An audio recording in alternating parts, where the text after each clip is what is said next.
and Miranda and I will have, I'm sure, a few things to discuss involving Hunter Biden and an alleged would-be whistleblower stepping forward about some of the criminal probes into the president's son. And, of course, the revelation, not surprising, but still, I think, very important and damning, about the Hunter Biden laptop story and the way that there was a collusion effort to crush that story, even though it was accurate. And we've talked about this multiple times. Even back when it was happening, in real time, we were explaining what was going on. And as time has progressed and passed, we've learned more and more, and basically everything that we were warning about at the time in late 2020 has been vindicated.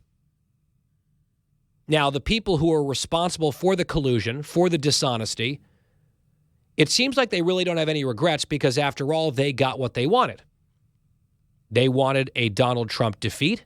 They wanted a Democratic victory, and that's what they were able to help engineer. I'm not going to sit here and tell you that without the Hunter Biden laptop cover-up, the election would have turned out completely differently.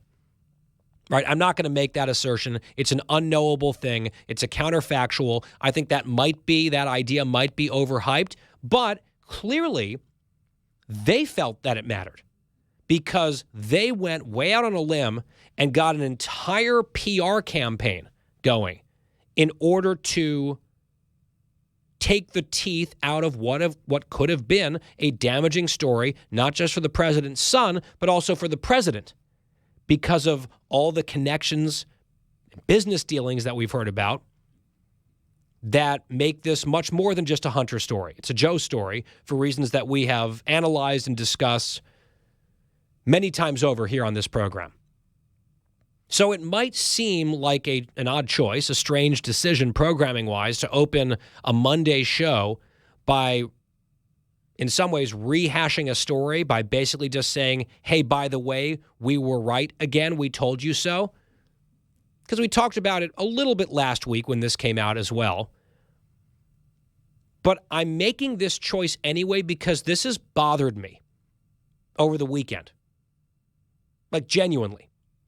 I want you to think about how creepy and disturbing this is. And I have to actually confess, part of the reason that this bothered me so much, and I spent so much time over the weekend thinking about this story, given the congressional testimony that came forward, the former CIA director in this declassified exchange admitted, this was Obama's CIA director, Mike Morrell, admitted that he basically got the ball rolling on the whole 51 intelligence officials or alumni who signed the letter to say this has all the earmarks, all the hallmarks of Russian disinformation. He said that process got going because Antony Blinken, now Secretary of State, then a Biden advisor, called him and basically made it happen. So you have one of the top officials in the entire U.S. government right now, the top diplomat for the United States government, the Secretary of State at the top of the Biden cabinet. He, 2 years ago, called up the former CIA director and basically said, hey, what do you think about this? Let's call up a bunch of our friends and pin this thing on the Russians. Because there's a political problem and we want to neutralize it. We want to deal with it. Let's do it. And that's precisely what happened. And you think about all the different people and entities that played along, that were more than happy to be involved in this racket. From the news media to big tech and social media companies, of course, to the people who affixed their signatures to this letter. And the marching orders were delivered by the Biden campaign, by the Democratic Party's nominee trying to get their guy elected. That is where this thing emanated from. And then everyone else fell in line, and it became this story about Russian disinformation. At the presidential debate, when this came up, Joe Biden cited the letter. Remember this? Right? Trump was giving him a hard time, and the issue had come up, and Biden got all indignant and said, look at all these former intelligence officials. 50 of them. They said this is the Russians, and he basically turned this into an attack on Trump, citing the expertise and the prestige of these people and their reputation, and a lot of Americans assuming, well, they wouldn't say that because they're a bunch of partisan hacks, right? That was the goal. That is what they choreographed. And what we know now is when you had Joe Biden on a presidential debate stage, because this was a big story. Remember, he basically bit a reporter's head off, a guy from CBS News, just for asking about it. He was really mad. They wanted this to go away. They figured out a way to make it go away. It relied on the cooperation of people in, I think, what you could call the deep state, who had been at the highest levels of our intelligence community, and our tech giants, and our mainstream media, and, of course, the Democratic Party apparatus. It required everyone to sing from the same hymnal by calling it Russian disinformation, when, in fact, that unto itself was disinformation. And then the presidential nominee, now the President of the United States, used and cited the letter that his team originated as the proof that the criticism of him and his son and what was on the laptop wasn't true and, in fact, was some foreign operation by the awful Ruskies over at the Kremlin. Like, think of how circular and insular this is. Right? It's actually extremely disturbing. Right? It's, and I was going to say, by the way, before I went further off on this tangent, the reason that I really got thinking about this and the incestuousness of it and the insidiousness of it was a buddy of mine who is on the left. He is not a fellow conservative. He and I disagree on most things. We are both, I would say, in a healthy way, skeptical of our own side, of our own tribe, and we will sometimes confide in each other on this stuff. And he was very glad that Trump lost, very glad that Joe Biden won.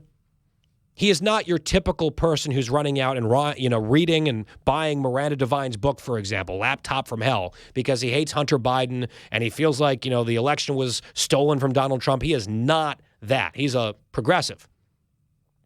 But he's also an intellectually honest progressive who did look at this alliance, this collaboration of all these entities at the elite level of our society working together to perpetrate basically a giant made-up lie for a political goal and a political outcome that they then successfully achieved. And now we have confirmation of the genesis of the key document in that scheme. And it came directly from the Biden campaign, which then laundered it through all these other people and then ended up at the back end citing it to the American people as the proof that there was nothing to see here, something that they had created. That bothered my friend, an honest progressive guy who texted me about it. And we talked about it here on the show a little bit last week. It bothered me. We asked a few guests about it. We'll ask Miranda about it again later. If we have time with Andy McCarthy, we might get to that with him. But I just had a moment where I was having lunch by myself. I was in Colorado, and I was reading through his texts, and I was reading more about the story. I'm like, actually, yeah. I can't fall into the trap of just being like, oh, but we knew this happened, right? The Biden team said, do X, Y, and Z, and they all saluted and said, yes, sir, we're all on the same team. We're not going to let this happen to Biden like it did to Hillary, even though her scandal was real and she deserved the problems created by her email scandal, for which she managed to evade criminal charges, I think, unjustly. I think she should have been charged. That's a separate issue, although it also plays into other current controversies involving current and former presidents. But they all decided we're not going to let something at the end of an election cycle cause a problem and a headache for the Democratic nominee again. We did it last time, and what do we get? Donald Trump. We can't let that happen again. So Russian disinformation it is. Get these folks in line. Get us that letter. That will now be the new gospel. We'll put it out there. We'll blanket it everywhere. We'll censor people who disagree. We'll call them a bunch of weird conspiracy mongers. Let's actually suspend the social media account of the oldest newspaper in the country, the New York Post, which got it right, by the way. Right, and I can sit back and say, yeah, we knew all of that. We've been saying it. We said it here. Why do a whole monologue on it again? It's because we're getting this more additional information.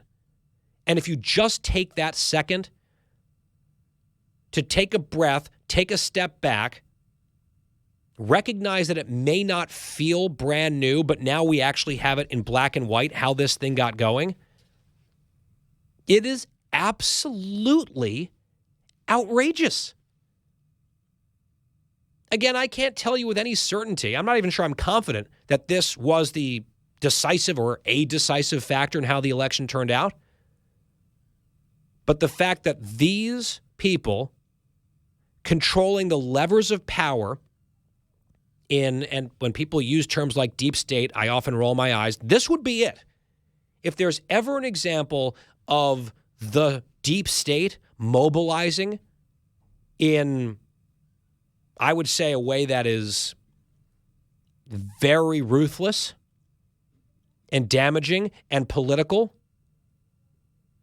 to bend the public understanding of a political controversy to their will for their purposes to achieve an outcome politically, this is like Exhibit A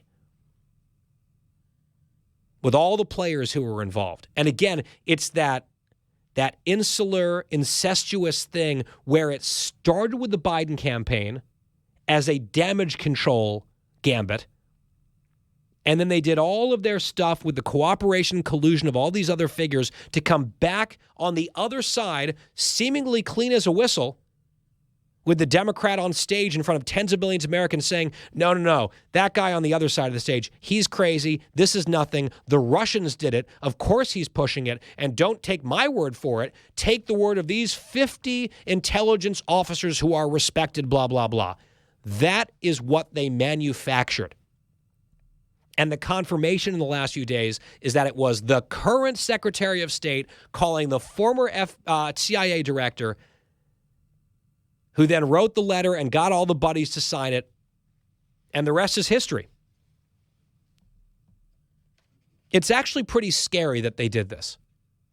And it's also, I would say, instructive that very few of them seem to be regretful of it. They don't seem terribly bothered by this. This story hasn't gotten very much coverage at all outside of the types of media outlets that were skeptical from the get-go.